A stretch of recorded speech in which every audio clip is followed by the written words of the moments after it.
In the most gracious speech, Her Majesty said, "My government will uphold human rights and democracy across the world." I will address that in the context of Israel and Palestine, an issue upon which I resigned from Cabinet nearly 7 years ago. I saw then at the heart of government what we see now, our government simply failing to implement its own stated policy.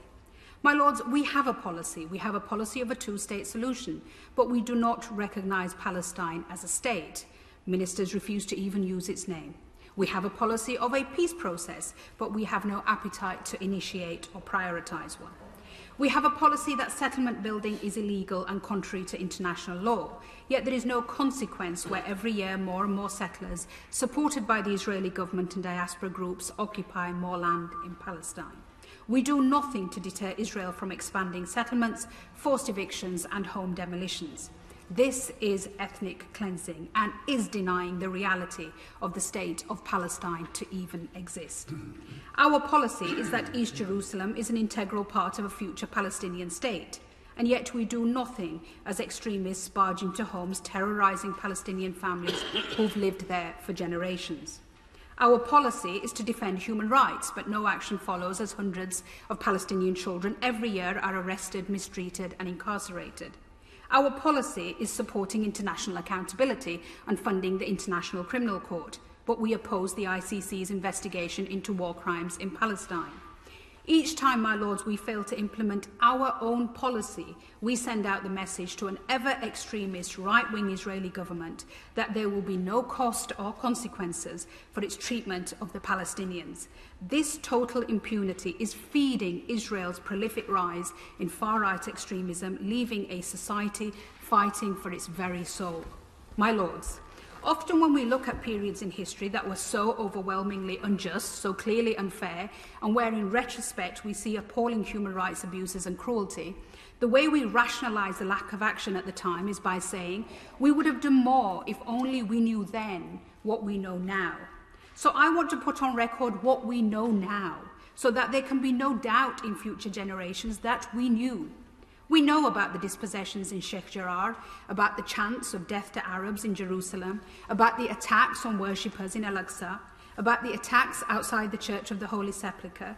We know in the West Bank, Palestinians and Israeli settlers live side by side, the former legally but under military law without the most basic of utilities, the latter 630,000 strong and growing, illegally present yet governed by civilian law and living in relative luxury. Two peoples in the same land, but with differing legal systems and even separate roads to the same place. So we know, my Lords, as documented by Human Rights Watch, that the threshold has passed for the international war crime of apartheid and persecution. We know generations have existed under a blockade, never left Gaza, an area the size of the Isle of Wight, and drink water that the World Health Organization says is not even fit for animals. We know that mid-pandemic, Gaza's only coronavirus testing lab was damaged because of Israeli army bombing. We know of the deliberate targeting of journalists, including the bombing of the AP building, whereas US Secretary of State Blinken said there was no evidence of Hamas operations. We know that a female journalist who's worked for Channel 4 was attacked and had her hijab ripped off by Israeli soldiers.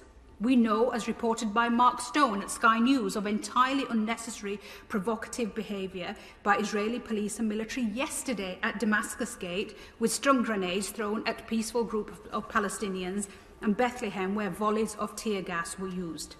We know from Amnesty International of the rising death toll in Gaza, entire families wiped out in attacks that will be tried as war crimes. We know from the UN the mounting destruction by Israeli strikes on homes, hospitals, libraries and charities. And we know about the incitement of hatred on official Israeli government platforms only this week on Twitter, posting verses from the Quran over a photo of bombs dropping on Gaza in an offensive attempt to argue that Palestinian destruction was ordained in Islam.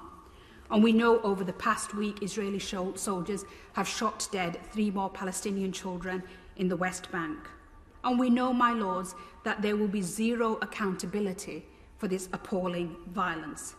And our silence in the face of this makes our position, as I said when I resigned in 2014, morally indefensible. So I ask the government to acknowledge that you know, we all know, And in conclusion, I urge the government to stop responding to narrow political interests and listen to the Israelis and Palestinians who stand together to call for an end to occupation, to Israeli Jewish human rights organisations such as B'Tselem, and to the ex-Israeli soldiers of Breaking the Silence, who in the face of horrendous abuse continue to speak the truth and point out how there is no military solution. I urge noble lords across the House to win the BAFTA-winning film The Present by Farah Nablusi, which in 20 minutes of heartbreaking storytelling lays bare the daily aggression of occupation and checkpoints. And I ask my noble friends, what can they say today from that dispatch box to Palestinians who want occupation to end? How do we ensure that our policy of the two-state solution is not a simple fig leaf policy to hide inaction, but a reality for the people of Israel and Palestine?